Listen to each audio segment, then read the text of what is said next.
Hello everybody, ఎలా ఉన్నారు అందరూ? ఈరోజు ఈ వీడియో ఒక ట్రూ లీడర్, ఒక ట్రూ ఇన్స్పిరేషన్, ఒక పాత్ మేకర్కి డెడికేట్ చేయబోతున్నాను. That is none other than Nara Chandrababu Naidu గారు. నారా చంద్రబాబు నాయుడు గారు 1 సెప్టెంబర్ 1995 నుంచి 10th మే అనుకుంటా అండి, 10th మే 2004, అంటే నియర్లీ 10 years ఆంధ్రప్రదేశ్, ఆ టైంలో తెలంగాణ ఇంకా ఆంధ్రప్రదేశ్ డివైడ్ అవ్వలేదు, ఆ టైంలో రూల్ చేశారు. అండ్ ఏం చేశారు ఆ టైంలో అనేదే మనం ఈరోజు మాట్లాడబోతున్నాం. ఇక్కడ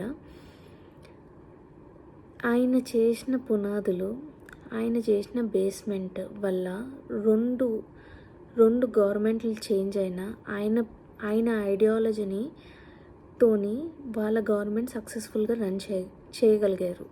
ఇది మాత్రం ఫర్ షూర్గా నేను చెప్పగలుగుతాను. ఆయన చేసిన ఇంప్లిమెంటేషన్, ఆయన చేసిన ఇంటర్నేషనల్ ఎయిర్పోర్ట్ సిగ్నేచర్, ఆయన తెచ్చారండి ఇంటర్నేషనల్ ఎయిర్పోర్ట్ హైదరాబాద్కి, ఆయన చేసిన సిగ్నేచర్ అది. కానీ అన్లక్కీ ఆర్ అనాలో లేకపోతే రికగ్నైజేషన్ రాని పనులు అంటారు కదా, ఎంతో గొప్ప పని చేసినా రికగ్నైజేషన్ రాదంటారు కదా కొన్ని వాటికి. దాంట్లో ఇది ఆయనకి ఆ పేరు కూడా రాలేదు.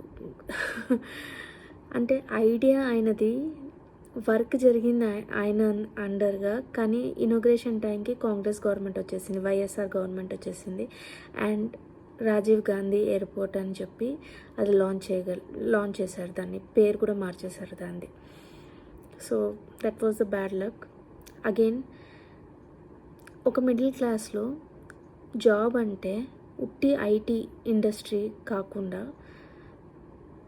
అసలు ఐటీ ఇండస్ట్రీ అనేదే కాన్సెప్ట్ లేకుండా ఉట్టి గవర్నమెంట్ జాబ్ అనే ఒక కల్చర్ అనుకోవచ్చు, ఒక కల్చర్ రన్ అవుతున్న టైంలో ఈ మనిషి ఐటీ ఇండస్ట్రీని హైదరాబాద్కి తెచ్చి హైటెక్ సిటీ అనే పేరుతోని డెవలప్ చేశారు.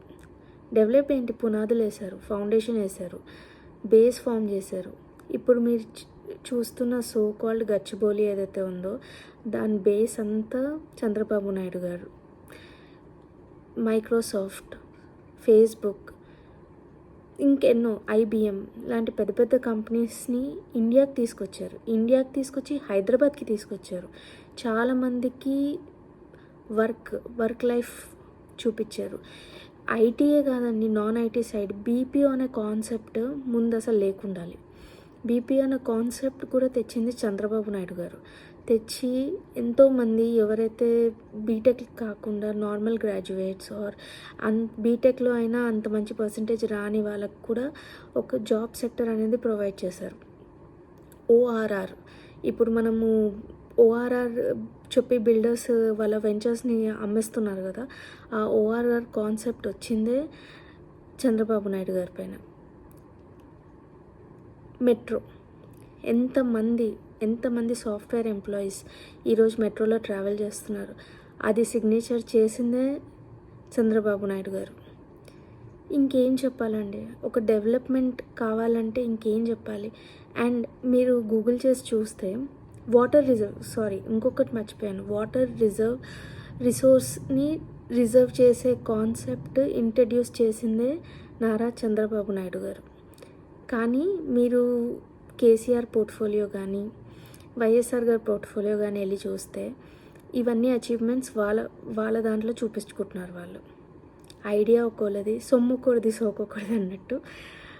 బట్ డిస్ట్రాయ్ అయితే చేయలేదు. వేరే లీడర్స్ వచ్చినా కానీ కూడా ఆ ఐడియాని డిస్ట్రాయ్ అయితే చేయలేదు, దాన్ని ఇంప్లిమెంట్ చేశారు, దాన్ని ముందుకు తీసుకెళ్లారు.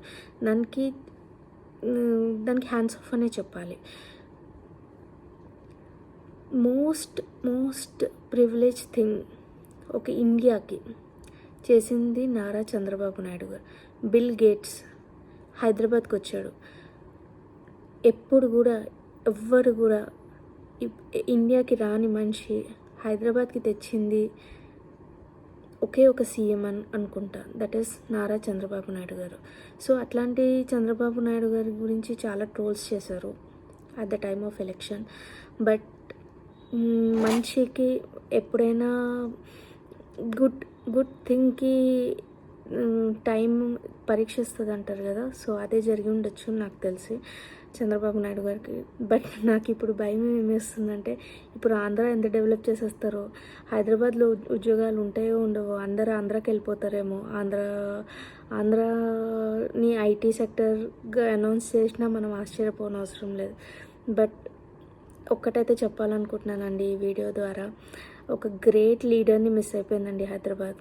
ఒకవేళ ఉండుంటే ఆయన ఐడియాలజీలతోని, ఆయన ఇంప్లిమెంటేషన్స్తోని ఇంకా ఎంత డెవలప్ చేసేటోళ్ళు హైదరాబాద్ని.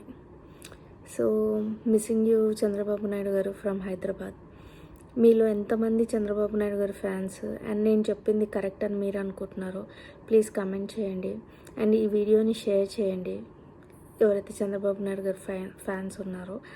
And yeah, that's it for this video. ఇంకొక వీడియోలో మళ్ళీ కలుద్దాం. Thank you, bye.